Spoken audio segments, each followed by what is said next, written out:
Hello. അപ്പോൾ ദാ ഇന്നും ഒരു കേക്ക് വീഡിയോ ആയിട്ട് ഞാൻ വന്നിട്ടുണ്ട്. ഇത് 1/2 kg വന്നിട്ടുണ്ടായിരുന്ന വൈറ്റ് ഫോറസ്റ്റ് കേക്കായിരുന്നു. 6 ഇഞ്ചിൻ്റെ പാനിലാണ് ബേക്ക് ചെയ്തെടുത്തിട്ടുള്ളത്. അപ്പോൾ ഇതൊരു സർപ്രൈസ് കേക്കും കൂടെ ആയിരുന്നു. ഉള്ളിലൊരു ഗിഫ്റ്റ് ബോക്സ് വെക്കാനുണ്ടായിരുന്നു. അതൊരു ഗോൾഡായിരുന്നു കേട്ടോ.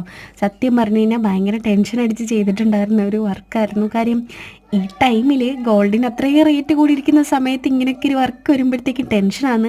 നമ്മുടെ കയ്യിൽ കിട്ടുന്നത് നമ്മൾ നല്ല ഭദ്രമാക്കി കൊടുക്കാൻ വേണ്ടിയിട്ട് ശ്രമിക്കുന്നുണ്ട്. അപ്പം അങ്ങനെ ചെയ്തിട്ടുണ്ടായിരുന്ന ഒരു കേക്കായിരുന്നു ഇത്. അപ്പോൾ വലിയ കുഴപ്പമില്ലാത്ത രീതിയിൽ ഞാൻ ചെയ്തെടുക്കാൻ എനിക്കൊരു റെഫറൻസ് പിക്ക് തന്നിട്ടുണ്ടായിരുന്നു. അതുകൊണ്ട് തന്നെ ഭയങ്കര സിമ്പിളായിട്ടുള്ളൊരു ഡിസൈനും കൂടെയായിരുന്നു. അതുകൊണ്ട് എനിക്ക് ടെൻഷനില്ലാണ്ട് മീൻസ് ഡിസൈൻ്റെ കാര്യത്തിൽ ടെൻഷനില്ലാണ്ട് ചെയ്തൊരു കേക്കാണ്. പക്ഷേ സർപ്രൈസിൻ്റെ കാര്യത്തിൽ ചെറിയൊരു പേടിയുണ്ടായിരുന്നു. പക്ഷേ ഞാൻ അവർക്ക് വീഡിയോ എല്ലാം എടുത്ത് അയച്ചു കൊടുത്തിട്ടുണ്ടായിരുന്നു. ഇങ്ങനെയല്ലാന്ന് ചെയ്തിട്ടുള്ളത്. ജസ്റ്റ് ഒന്ന് റാപ്പ് ചെയ്തിട്ടാണ് ഞാൻ ആ ബോക്സ് ഞാൻ ഉള്ളിൽ ഇൻസേർട്ട് ചെയ്തിട്ടുണ്ടായിരുന്നത്.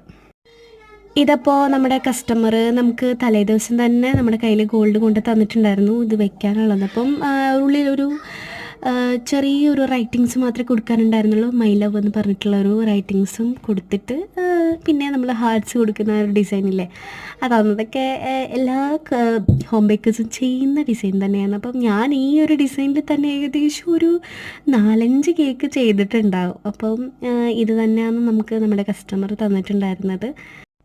ഇത് ഞാൻ ഫൈനൽ കോട്ട് അടിച്ചിട്ട് ഞാൻ ഫ്രിഡ്ജിൽ വെച്ചിട്ട് പിറ്റേ ദിവസമാണ്, അതായത് കൊടുക്കുന്നതിനൊരു അരമണിക്കൂർ മുന്നെയാണ് ഞാൻ ഈ ഹാർട്ട്സ് എല്ലാം കൊടുത്തിട്ടുണ്ടായിരുന്നത്. അത് മെയിനായിട്ടുള്ള റീസൺ എന്ന് വെച്ചിട്ടുണ്ടെങ്കിൽ ഇപ്പം നമ്മളങ്ങനെ ചെയ്തെടുക്കുന്ന കേക്കിൽ കളർ സ്പ്രെഡ് ആവാൻ ചാൻസ് ഉണ്ട്. അതായത് മുന്നേ കൂട്ടി നമ്മൾ വെച്ചിട്ടുണ്ടെന്നുണ്ടെങ്കിൽ. അപ്പോൾ അതുകൊണ്ട് ഞാൻ ഇങ്ങനെയാണ് ഇപ്പം ചെയ്ത് കൊടുക്കൽ.